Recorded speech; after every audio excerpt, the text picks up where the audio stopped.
teacher Julie, and we are back again for another next session for polynomials. So now I will be showing to you on how we divide polynomials using the easiest method, and we call that one the synthetic division. So we will be utilizing synthetic division. How are we going to use synthetic division? Since we will be using synthetic division, we make sure that our dividend must be in decreasing order or in standard form. So for our step number 1 in using synthetic division, our dividend, we have to arrange it. So if it's in decreasing, so we will start with the highest exponent. So we will start with negative 5x raised to the power of 4. Next, since it's decreasing, so we will look for the next term which is smaller than x raised to the 4. And that is, yes, that is positive 2x cubed. Next, since we have here x to the 4th, then we have x cubed. What do you think will be the next term? The next will be x squared.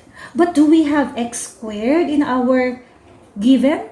No, we don't have. If that is the case, we will be using plus 0. You have to indicate 0 so that we will get our answer correct at the bottom part. Okay, so x to the 4th, x cubed, x squared. And then decreasing, what is the next to x squared?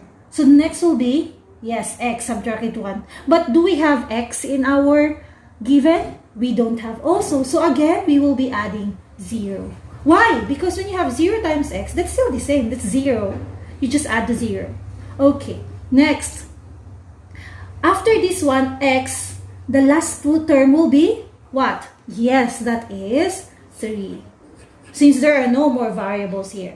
So our given for our step number 1, it will become negative 5x to the 4th plus 2x cubed plus 0x squared plus 0x plus 3. Okay. Next to that one, since this is synthetic, we will only use the numerical coefficients only. So we will get only the numerical coefficient. So we'll have negative 5x to the 4th. The numerical coefficient is negative 5. Next, 2x cubed, the numerical coefficient is 2. Next, 0x squared, the numerical coefficient is 0. And next, 0x, the numerical coefficient is still 0. And then the last one, which is constant, the number is 3. So this is now our given on the first column. First row, rather. Okay, after having this one, we will be getting our divisor. Our divisor is x plus 3. So how are we going to get our divisor? That is x plus 3. You just solve it to value or solve it to x. So solve it by x. Use subtraction property of equality. This will become negative 3. Are you following? Okay. So our divisor will be negative 3. And then we will be making here a symbol of a line at the bottom part so that we can solve for our quotient. So how are we going to do it? Our first numerical coefficient, we call this one the leading term. The first step we do, we just bring down the first numerical coefficient, that is negative 5. After bringing it down, this number negative 5 will be multiplied to our divisor, and that is negative 3. So negative 5 times negative 3, the answer is, absolutely, the answer is 15. We will be writing 15 on our next numerical coefficient, that is 2. So below 2, we will be writing our answer, which is 15. That's it. And then we combine the terms by adding. So we get 2 plus 15, we get our answer, which is 17. Are you following?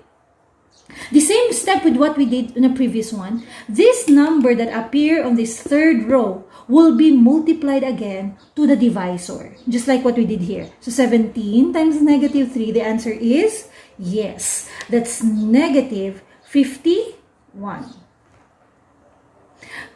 So we put negative 51 on the next numerical coefficient, so below 0. So 0 and negative 51 will be added. We will be applying the rule of addition. So 0 plus negative 51, the answer is negative 51. Negative 51 will be multiplied again to our divisor, which is negative 3.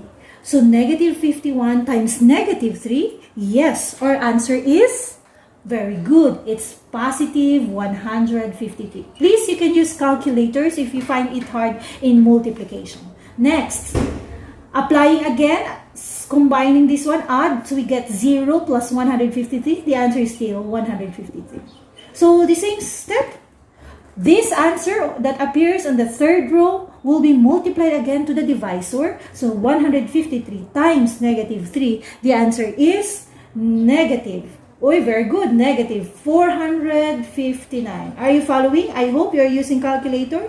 We get the same answer. So this one, we get negative 459. And we combine 3 plus negative 459, applying the rule of addition. They don't have the same sign, so you subtract. And then you copy the sign of the bigger number. So the answer is, yes, negative 456. Automatically, what appears on the last part will be your remainder. And the terms or the numbers that appears on the third row rather are what we called the quotient when this one is being divided by this divisor. So how are we going to do this one? Just like what we did here, we will be using it in decreasing powers of exponents. So our first numerical coefficient will be negative 5. And then, since the highest exponent here is 4, then we will subtract it by 1 to get our quotient. So we will start with x cubed. Are you following? Next, the next numerical coefficient is 17. So we'll have plus 17. The decreasing powers of exponents, so x cubed, next to x cubed will be x squared. Followed by the next numerical coefficient, which is negative 51. And then this is x cubed, x squared, decreasing. The next will be, yes, it's x. And 153 will be the constant, which is plus 153. Plus the remainder. The remainder is negative 456. So we just copy the remainder, which is negative 456. And then you put it divided by, with our divisor is negative 3, but in the form of x plus 3. So we write it x plus 3. And this is now our quotient when we divide 2x cubed minus 5x to the 4th plus 3 divided by x plus 3. So the quotient is negative 5x cubed plus 17x squared minus 51x plus 153. Did you get that? So in this one, if the remainder is 0, you don't need to write anymore the remainder in the last part. This will be the last answer. But since we have a remainder of negative 456, so we have to indicate minus 456 all over the divisor, which is x plus 3.